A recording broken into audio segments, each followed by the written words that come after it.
Students, आज हम वापस पुनर्जागरण टॉपिक को ही कंटिन्यू करेंगे।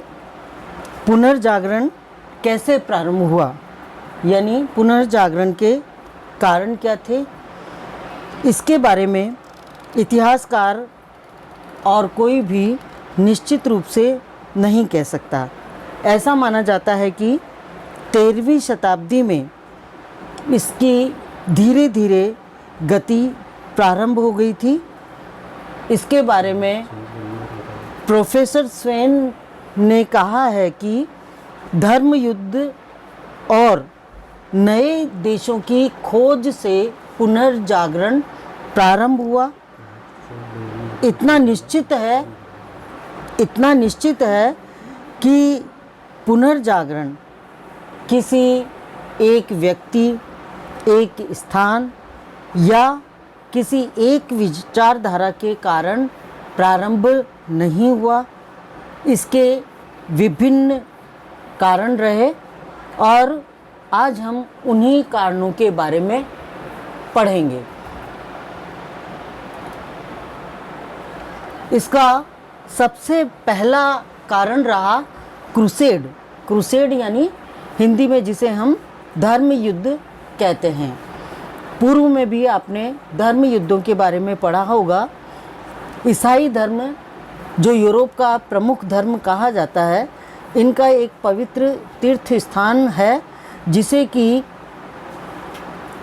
जेरूसलम कहा जाता है, और इस जेरूसलम पर अधिकार करने के लिए ईसाइयों और मुसलमानों के बीच में युद्ध लड़े गए, जिसे इतिहास में हम धर्म युद्ध के नाम से पुकारते हैं।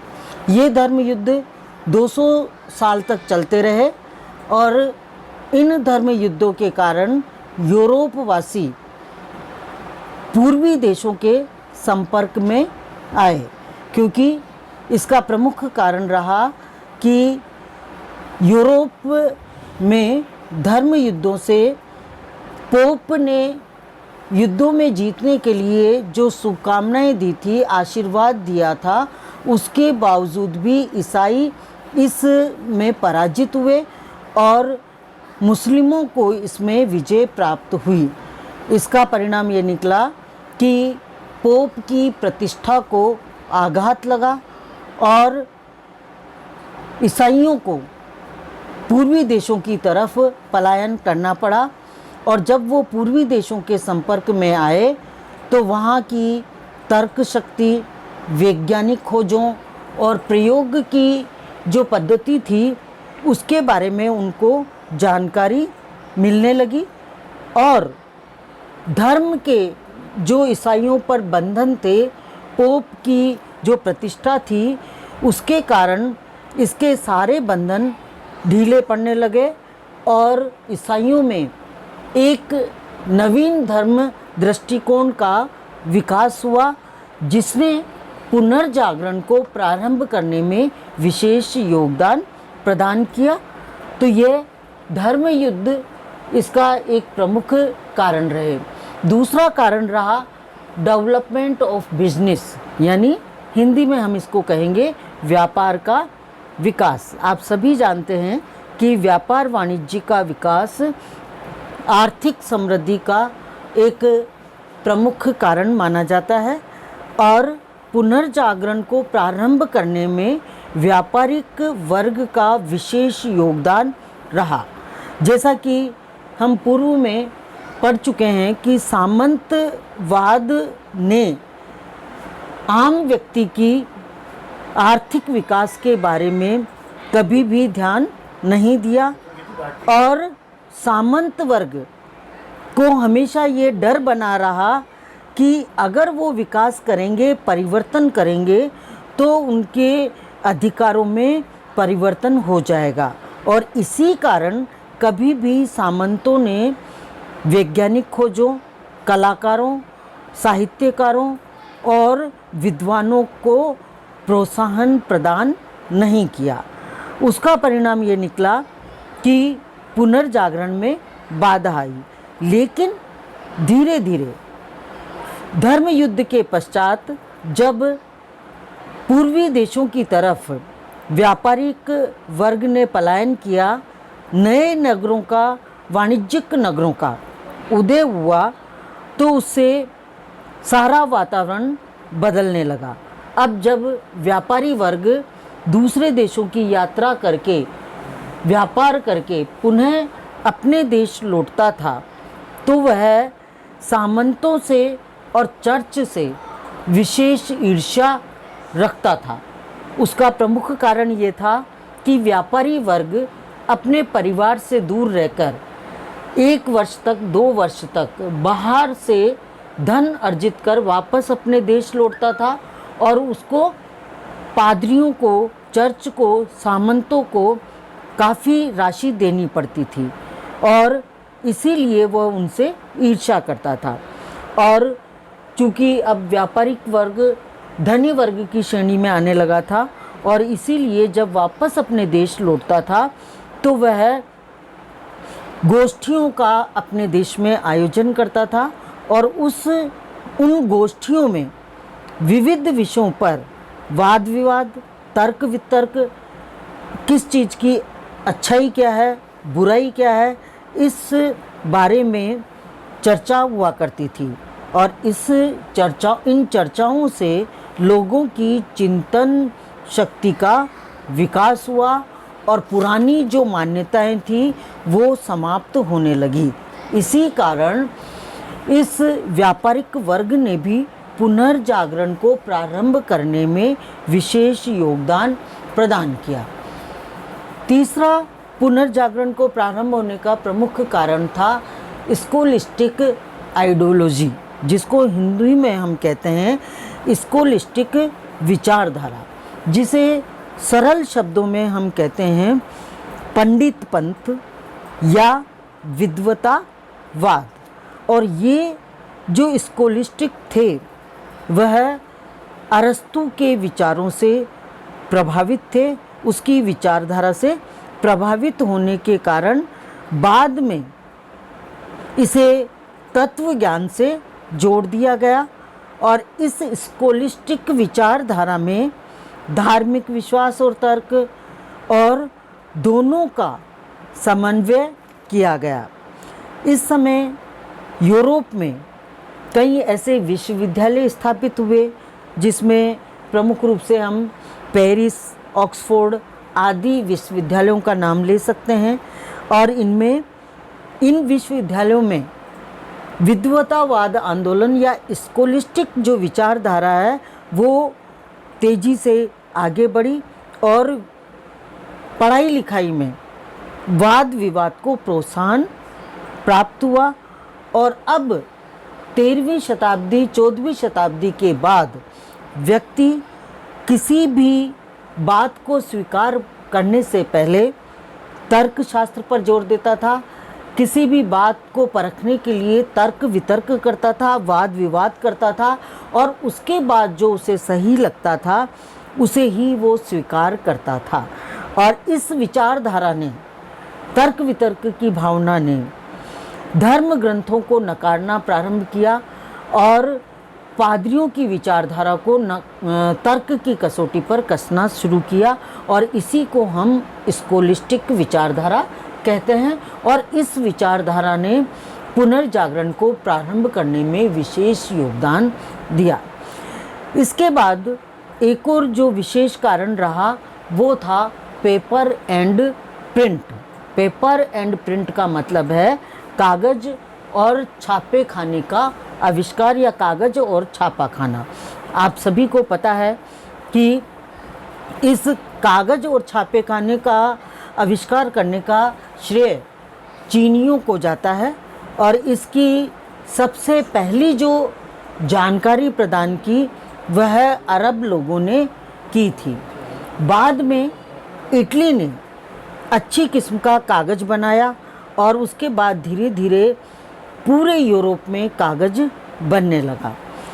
पुनर्जागरण में इसने कागज़ और छापे खाने ने इसलिए विशेष योगदान प्रदान किया क्योंकि पहले हाथ से लिखी हुई पुस्तकों का प्रचलन था, और चूँकि वो हाथ से लिखी जाती थी, इसीलिए हस्तलिखित जो ग्रंथ थे वो संख्या में बहुत कम हुआ करते थे और वह इसी कारण महंगे भी हुआ करते थे।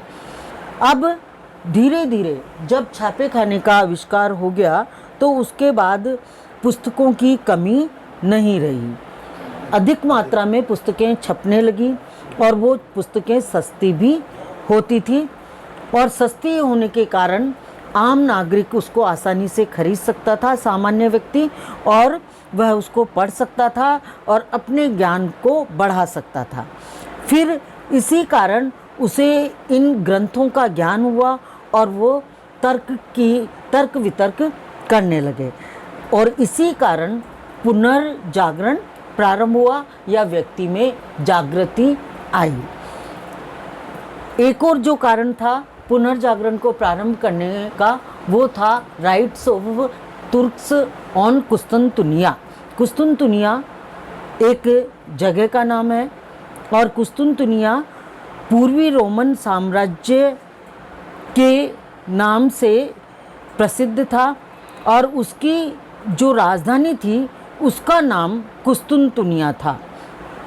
उस राजधानी पर तुर्कों का अधिकार पाया जाता था और 200 सालों से कुस्तुनतुनिया यूनानी ज्ञान कला का केंद्र माना जाता था और धीरे धीरे जब इस्लाम के अनुयायियों ने यहाँ पर अधिकार कर लिया, तुर्कों ने यहाँ पर अधिकार कर लिया, तो उसका परिणाम ये निकला कि ये लोगों को लूटने लगे और उसके कारण जो ये यूनानी विद्वान थे वो अपने ग्रंथों को लेकर, यूनानी और रोमन पांडुलिपियों को लेकर, ग्रंथों को लेकर आजीविका की खोज में यूरोप के दूसरे देशों की ओर पलायन करने लगे और वह इटली, फ्रांस और जर्मनी की तरफ चले गए और वहाँ जाकर बस गए।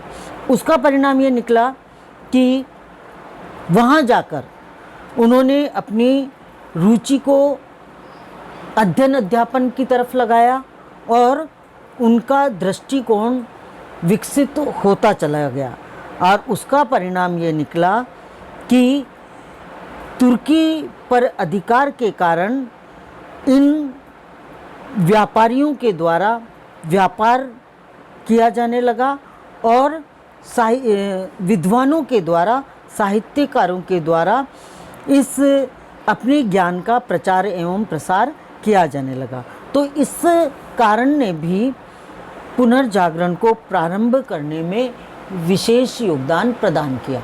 अंतिम जो कारण माना जाता है वो है फ्यूडलिज्म यानी सामंतवाद। जैसा कि आप सभी को मालूम है, सामंत तो पढ़े लिखे नहीं हुआ करते थे और उनकी पढ़ने लिखने में कोई रुचि भी नहीं थी और इसी कारण सामान्य व्यक्ति में ज्ञान का प्रचार एवं प्रसार हो, शिक्षा का प्रसार हो, वो कभी भी नहीं चाहते थे, क्योंकि अगर ज्ञान का प्रसार होता है तो सामान्य जन तर्क वितर्क करेगा और उनके अधिकारों और कर्तव्यों में कमी आने लगेगी, जो वह परिवर्तन इसी कारण सामंत नहीं करना चाहते थे। धीरे धीरे 13वीं शताब्दी के बाद 14वीं शताब्दी के आसपास जब ये पुनर्जागरण प्रारंभ हुआ, मानववाद की भावना विकसित हुई, तर्क वितर्क की भावना विकसित हुई, स्वतंत्र चिंतन की भावना विकसित हुई, तो सामंतों का जो महत्व था वो कम हुआ और ज्ञान का प्रचार एवं प्रसार हुआ। इसने भी पुनर्जागरण को प्रारंभ करने में विशेष योगदान रहा। ये तो रहे सभी पुनर्जागरण के कारण। अब पुनर्जागरण के कारण विभिन्न क्षेत्रों में किस प्रकार से परिवर्तन हुआ और किस प्रकार से विभिन्न क्षेत्रों में प्रभाव पड़ा, इसका अध्ययन हम करेंगे। अगर हम विभिन्न क्षेत्रों को लेते हैं जिसके कारण, पुनर्जागरण के कारण जिस पर प्रभाव पड़ा, तो उसमें सबसे पहला है साहित्यिक क्षेत्र में पुनर्जागरण। यानी साहित्यिक क्षेत्र में पुनर्जागरण का जब हम अध्ययन करेंगे तो दो विशेष बातों का ध्यान रखेंगे। सबसे पहला कि पुनर्जागरण से पहले साहित्य किस प्रकार से लिखा जाता था और उसकी क्या विशेषता थी। पुनर्जागरण के बाद, इसके प्रभाव के बाद साहित्य के क्षेत्र में क्या परिवर्तन हुआ, इसकी शैली, लिखने का तरीका और विषय वस्तु में किस प्रकार से परिवर्तन हुआ, यह हम इसके अंतर्गत उल्लेखित करेंगे। और इसके अलावा यूरोप के विभिन्न देशों, जैसे एग्जाम्पल इटली है, इंग्लैंड, फ्रांस, हॉलैंड, इन सभी देशों में किस प्रकार का साहित्य साहित्यकारों के द्वारा लिखा गया, उनकी पुस्तक का क्या नाम है, उनके लेखक का क्या नाम है, यह हम इसके अंतर्गत पढ़ेंगे। साहित्यिक क्षेत्र में पुनर्जागरण जब हुआ तो पुनर्जागरण से पहले यदि हम देखें तो संपूर्ण साहित्य धर्म पर आधारित था। पादरियों के द्वारा, धर्मवेत्ताओं के द्वारा ईसाई धर्म के बारे में, कैथोलिक धर्म के बारे में जो उनकी स्वयं की विचारधारा थी, वह सारी भावनाएं उसमें समाहित होती थी। दूसरा एक विशेष बात जो उस काल में थी वह ये थी कि उनकी जो भाषा थी यूनानी भाषा और लैटिन भाषा हुआ करती थी, जिसको पढ़ने वाले पादरी ही हुआ करते थे, सामान्य जन उसको नहीं पढ़ पाता था।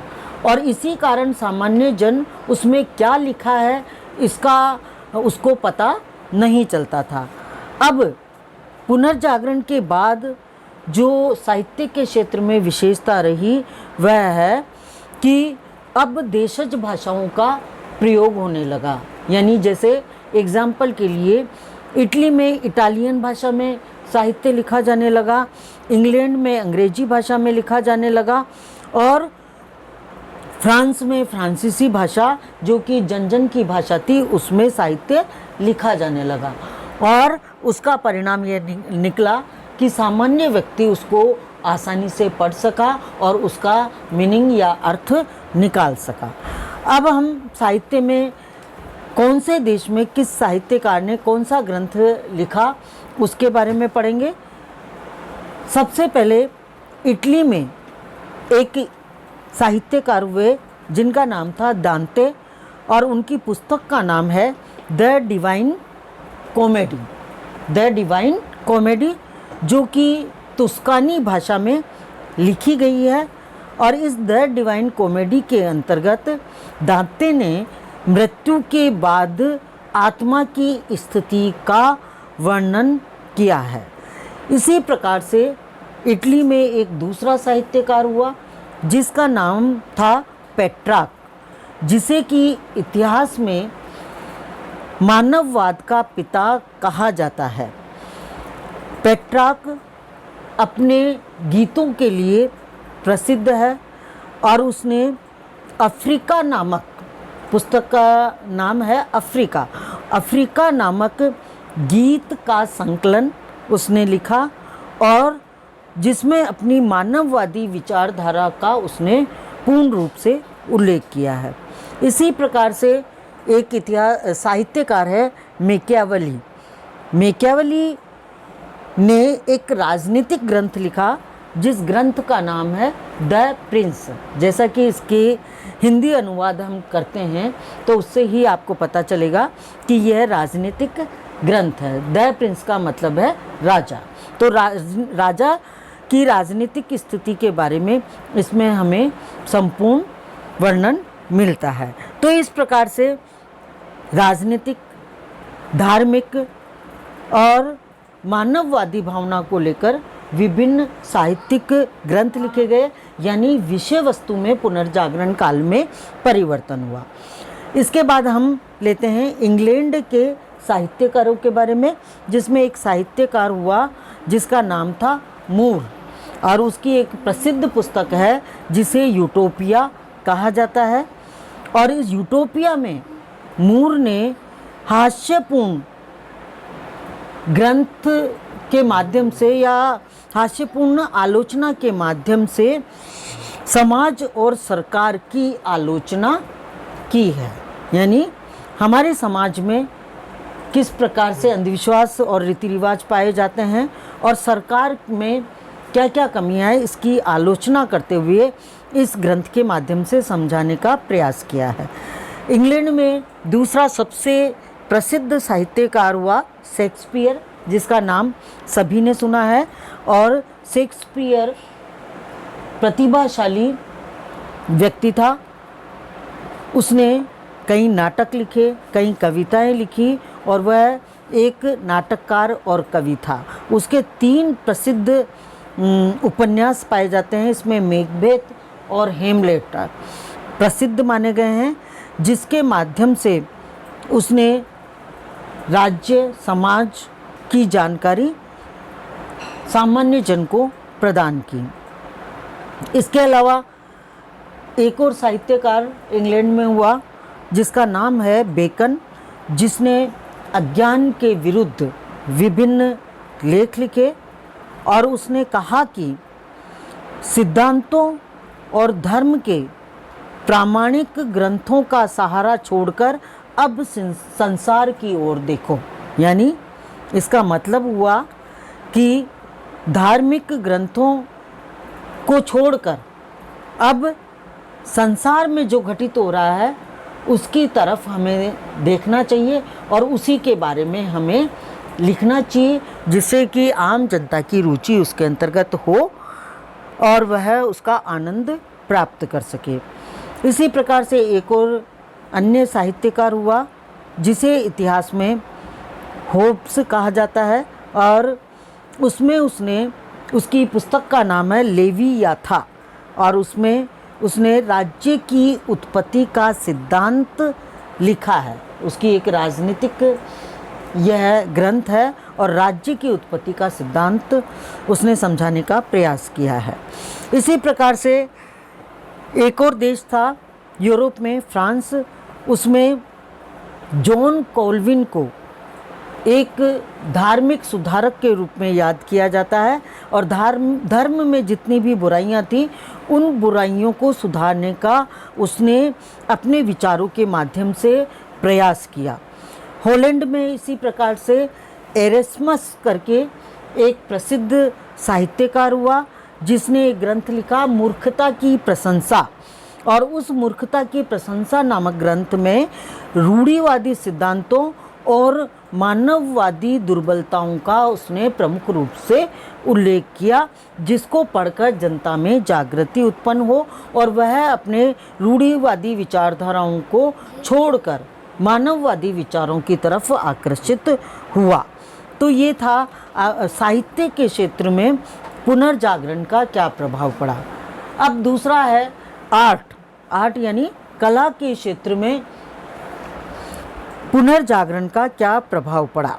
इसमें भी हम वही करेंगे कि पुनर्जागरण से पूर्व कला में किस प्रकार के चित्रण हुआ करते थे, कलाकृतियाँ हुआ करती थी, किस शैली में होती थी, और पुनर्जागरण के बाद इसमें क्या परिवर्तन आया। सबसे पहले हम विषय वस्तु की अगर बात करें तो उसके पहले पुनर्जागरण से पूर्व विषय वस्तु धर्म से प्रेरित होती थी, यानी धार्मिक चित्र ही बनाए जाते थे। शैली भी केवल गोथिक शैली हुआ करती थी और गुंबज स्थापना की दृष्टि से, स्थापत्य की दृष्टि से यदि हम देखें तो गुंबज, मेहराब, बुर्ज इस प्रकार से बनाए जाते थे। अब पुनर्जागरण के पश्चात विषय वस्तु में परिवर्तन हुआ। अब यथार्थ का चित्रण किया जाने लगा, यानी प्रकृति, पेड़ पौधे, जीव जंतु, समुद्री जीव, इन पक्षी पशु इनका चित्रकार करने लगे। आम जन की शैली को अपनाया गया और नक्काशी, पच्चीकारी यानी सुंदरता, सौंदर्य अंकन, इन सब पर जोर दिया जाने लगा। और इस प्रकार के कई उदाहरण पुनर्जागरण काल में हमें देखने को भी मिलते हैं। और उसमें जो प्रसिद्ध उस काल के उदाहरण हम देख सकते हैं वो है रोम में निर्मित संत पीटर का नया गिरजाघर, जिसमें ईसा मसीह की चित्र के साथ ही पेड़ पौधे, फूल पत्तियों से उसको अलंकृत करने का प्रयास किया गया है।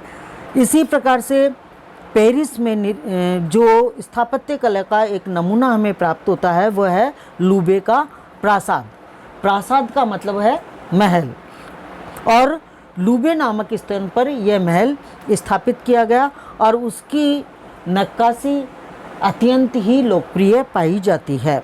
इसी प्रकार से लंदन में एक गिरजाघर का निर्माण किया गया जिसे कि संत पाल का गिरजाघर कहा जाता है, और इसमें भी स्थापत्य की दृष्टि से पुनर्जागरण की छवि हमें देखने को मिलती है।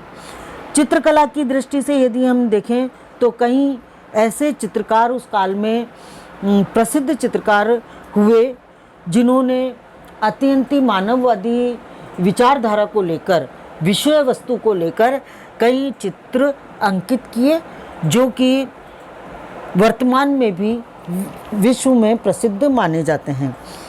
एक ऐसा ही चित्रकार हुआ लियोनार्डो दा विंची, जिसने एक सुंदर चित्र बनाया जिसे मोनालिसा कहा जाता है, जिसमें कि मोनालिसा का सौंदर्य अंकित किया गया है और वह विश्व प्रसिद्ध है। इसके अलावा लास्ट सपर, जैसे कि इसका अगर ट्रांसलेट हम करते हैं तो लास्ट सपर का है अंतिम भोज, और उसमें भोज के बारे में चित्र अंकित किया गया है। और इसी प्रकार से एंजेलो एक चित्रकार हुआ जिसने सिस्टाइन शेपेल चित्र बनाया, जिसमें वेटिकन और इसके अलावा वेटिकन में पोप के महल के दीवारों पर भी उसने सुंदर सुंदर चित्र बनाए जो कि प्रसिद्ध माने जाते हैं। इसके अलावा एक और प्रसिद्ध चित्र है लास्ट जजमेंट, जिसका हिंदी अनुवाद यदि हम करें अंतिम निर्णय। और उसमें उस चित्र में अगर हम देखें तो निराशा और वेदना की अभिव्यक्ति हमें प्राप्त होती है। तो चित्रकला के क्षेत्र में भी पुनर्जागरण में परिवर्तन हुए। मूर्तिकला में देखें तो कई मूर्तिकार हुए जिन्होंने मूर्तियां बनाकर विश्व और यूरोप को संदेश प्रदान किए। उसमें एक मूर्तिकार, प्रसिद्ध मूर्तिकार है माइकल एंजेलो, जिसने दाऊद और मूसा की विशाल मूर्तियां बनाई। इसी प्रकार से एक और मूर्तिकार हुआ दोनों तेला, जिसने वेनिस के संत मार्क की आदम कद मूर्ति बनाई। यानी यह एक साधारण संत की, मानव की मूर्ति, विशालकाय मूर्ति थी जो कि यूरोप में प्रसिद्ध रही। इसी प्रकार से गिबर्टी एक मूर्तिकार हुआ जिसने फ्लोरेंस के गिरजाघर के दरवाज़ों पर सुंदर नक्काशी का कार्य किया, जो उसकी नक्काशी भी प्रसिद्ध मानी जाती है। इसके अतिरिक्त संगीत कला में पुनर्जागरण के पश्चात परिवर्तन हुए और वायलिन व पियानो का आविष्कार इस काल में हुआ। तो कला के क्षेत्र में भी पुनर्जागरण का प्रभाव हमें देखने को मिलता है। अब तीसरा जो प्रभाव जिस क्षेत्र में हम लेंगे वो है साइंस। साइंस का मतलब है विज्ञान के क्षेत्र में पुनर्जागरण का प्रभाव, और उसमें विभिन्न प्रकार के आविष्कार, नई खोजें और नए अन्वेषण इस काल में हुए। सेवाइन एक इतिहासकार है हमारे, जिन्होंने विज्ञान के क्षेत्र में पुनर्जागरण के प्रभाव को लिखा है।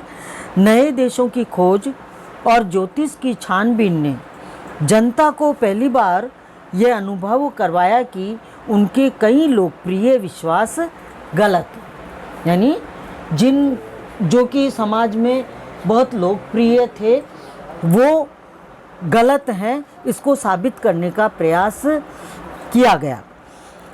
विज्ञान के क्षेत्र में सबसे महत्वपूर्ण चीज़ जो वैज्ञानिक टोलेमी ने बताई या उसने आविष्कार किया, और उसने ये बताया कि पृथ्वी अचल है तथा सूर्य, चंद्रमा और तारे उसके चारों तरफ चक्कर लगाते हैं। यानी ज्यामिति के क्षेत्र में उसने ये बताया कि पृथ्वी अचल है और सूर्य, चंद्रमा, तारे उसके चारों तरफ चक्कर लगाते हैं, और टोलेमी ने ये पहली बार इसकी खोज की। कोपरनिकस एक वैज्ञानिक हुआ जिसने बताया कि सूर्य के चारों तरफ पृथ्वी चक्कर लगाती है। गैलीलियो एक प्रसिद्ध वैज्ञानिक हुआ जिसने दूरबीन का आविष्कार किया, पेंडुलम के सिद्धांत का आविष्कार किया। न्यूटन एक प्रसिद्ध वैज्ञानिक रहा जिसने गुरुत्वाकर्षण शक्ति के सिद्धांत का प्रतिपादन किया। इसके अतिरिक्त ताल हेलवोट ने कार्बन डाइऑक्साइड गैस का आविष्कार किया। कोडेस ने ईथर गैस के बारे में बताया। हार्वे ने रक्त संचार की विधि का आविष्कार किया। तो इस प्रकार वैज्ञानिक क्षेत्र में भी पुनर्जागरण के कारण विभिन्न प्रकार के आविष्कार हमें देखने को मिले। चौथा जो प्रभाव हमें देखने को मिलता है वो है जोग्राफिकल्स फाइंडिंग्स, यानी भौगोलिक खोजें।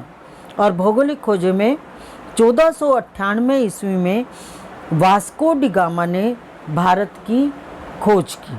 हालांकि वास्को डी गामा अमेरिका की खोज करने निकला था, लेकिन वह भारत पहुंच गया। कोलंबस ने अमेरिका की खोज की, और अंधद्वीप, जो कि पहले अमेरिका अंधद्वीप के नाम से जाना जाता था और आज विश्व की प्रथम शक्ति माना जाता है, इसकी खोज कोलंबस ने की, और अमेरिकी वेस्पुची के नाम से इसका नाम अमेरिका रखा गया, जो कई सालों तक यूरोपीय देशों का उपनिवेश बना रहा। इंग्लैंड, फ्रांस ने यहाँ अपने उपनिवेश स्थापित किए और 1776 ईस्वी में इसने स्वतंत्रता की प्राप्ति की। इसके अलावा फिलीपाइंस द्वीप समूह की खोज मैगेलन नामक भौगोलिक वेत्ता ने की। और इस प्रकार से हम क्या देखते हैं कि इन भौगोलिक खोजों ने पुनर्जागरण को और भी विकास करने में सहयोग प्रदान किया। इन सभी प्रभावों का सबसे महत्वपूर्ण जो परिणाम निकला कालांतर में, इसके कारण साम्राज्यवादी भावनाओं को प्रोत्साहन मिला, उपनिवेशों के आर्थिक शोषण प्रारंभ हुए, जनसंख्या की समस्या उत्पन्न हुई और व्यापार वाणिज्य का विकास हुआ।